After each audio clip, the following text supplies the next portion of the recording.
Personnalité incontournable du 7e art, Lee Kaku n'a rien laissé transparaître de la terrible maladie dont il souffrait.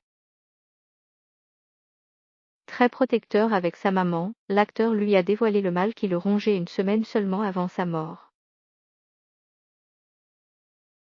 Sa mort fut un véritable choc. Décédé à seulement 39 ans d'un cancer des poumons le 10 juin 1999, Lee Kaku laissait derrière lui des milliers de fans, d'acteurs et de personnalités dans la stupeur. Une maladie qu'il a longtemps cachée aux médias et à ses proches comme le confiait sa sœur Brigitte à Téléstar. On a toujours protégé ma mère. Elle était cardiaque, point. Et ma sœur aînée venait de perdre sa fille d'une leucémie, révélait-elle avec douleur.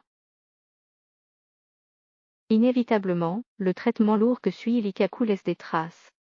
Lorsque la chimiothérapie lui provoque une importante perte de cheveux qui inquiète sa mère, l'humoriste répond simplement « Je fais comme Barthez, c'est très à la mode ». Point très protecteur avec sa famille, l'acteur fétiche de la vérité si je mens. Pensait vaincre son cancer comme le dévoilait sa sœur, Elise, qui espérait guérir, m'a dit, Brigitte, on fait rire la famille. Qu'est-ce ce que je vais aller gâcher leur bonheur en révélant que j'ai un cancer des poumons. Une semaine seulement avant sa mort, Lee Kaku avait finalement annoncé sa maladie à sa mère. Inconsolable depuis le décès si tragique et si brutal de son frère, Brigitte indiquait au cours de cette interview, Lee et moi n'avions qu'une année d'écart, alors que 14 ans nous séparaient de nos aînés. Il avait 13 ans et Jean avait 14 quand nous avons perdu notre père. Point. Une moitié de moi est partie avec lui.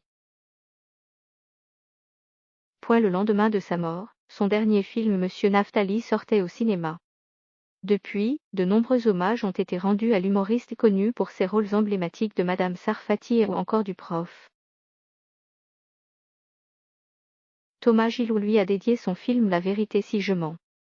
2 sorties en 2001. En 2019, 20 ans après sa mort, de nombreux artistes comme Kev Adams, Gad Elmaleh, Jean-Philippe Janssens, Michel Drucker, Patrick Bruel, Harry Habitant, Enrico Macias ou Chantal Là-Dessous lui ont rendu hommage à travers un spectacle organisé au Cirque des Hivers à Paris. Une plaque commémorative a également été posée le 10 septembre 2019 à Marseille, ville dont était originaire l'acteur. Pour honorer sa mémoire, sa sœur a également créé l'association baptisée Les Enfants de Lee ayant pour objet de venir en aide aux enfants malades. Un rêve pour Lee devenu réalité après sa mort.